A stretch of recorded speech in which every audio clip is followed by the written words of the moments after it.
ஜீவவசனம் கூறுவோம், சகோதரரே சேர்ந்தே எக்காலம் ஊதுவோம். கர்த்தருடைய நாமம் உயர்த்தப்படுவதாக. கிறிஸ்துவுக்குள் அன்பானவர்களே, இந்த நாளிலும் ஜீவ வார்த்தை ஒன்றை கேட்போம். 1 கொரிந்தியர் 3வது அதிகாரம் 6ஆம் வசனம்.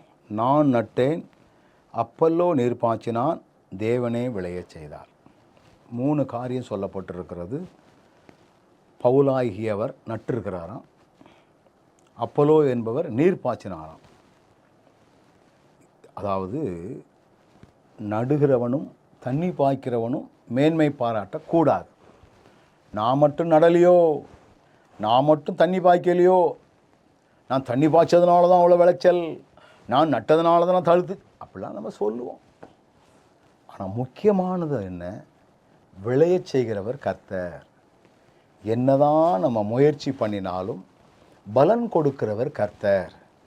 என்னதான் நீங்கள் ஓடி ஓடி உழைத்தாலும் மீதம் வரக்கூடிய அளவிற்கு ஆண்டவர் நமக்கு வாய்ப்புகளை உருவாக்கி கொடுக்கிறார். அவைகளை சேமித்து வைக்கக்கூடிய அளவுக்கு ஆசீர்வாதத்தை பெருகச் செய்கிறார். மேன்மையான காரியங்களை நமக்கு ஆண்டவர் தருகிறார். அப்போ ஆண்டவரே, நீர்தான் விளையச் செய்கிறவர், நீர்தான் எங்களுக்கு விளையச் செய்கிறவர் அப்படிங்கிற சிந்தை நமக்குள்ள எப்பவும் இருக்கணும் அப்படின்னு ஆண்டவர் சொல்கிறார். இன்றைக்கி நிறைய பேர் தங்களுடைய முயற்சிகளையே, ஒரு நாள் ஒரு சகோதரர் ஒருவர் மரித்து போனார். அவருடைய அடக்கத்திற்கு போயிருக்கும் பொழுது அங்கே பேசி கொண்டார்கள். காலையில் 5 மணிக்கே எழும்பி வடை போடுவார்.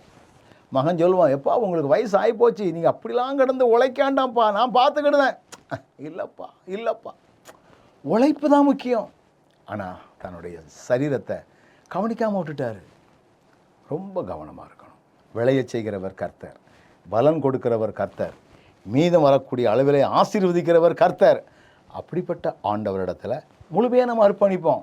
ஆண்டவரை, நீர் நடத்தும், நீர் எல்லாவற்றிலும் ஓங்கச் செய்யும், பலுகச் செய்யும் அப்படிங்கிற ஒரு சிந்தையோடு செயல்பட்டால் நிச்சயமாகவே ஆண்டவர் நம்மை மேன்மையாக நடத்துவார். நல்ல ஆண்டவரே, நடுகிறவனாலும் தண்ணீர் பாய்ச்சுகிறவனாலும் ஒன்றும் இல்லை, விளையச் செய்கிறவர் நீர்.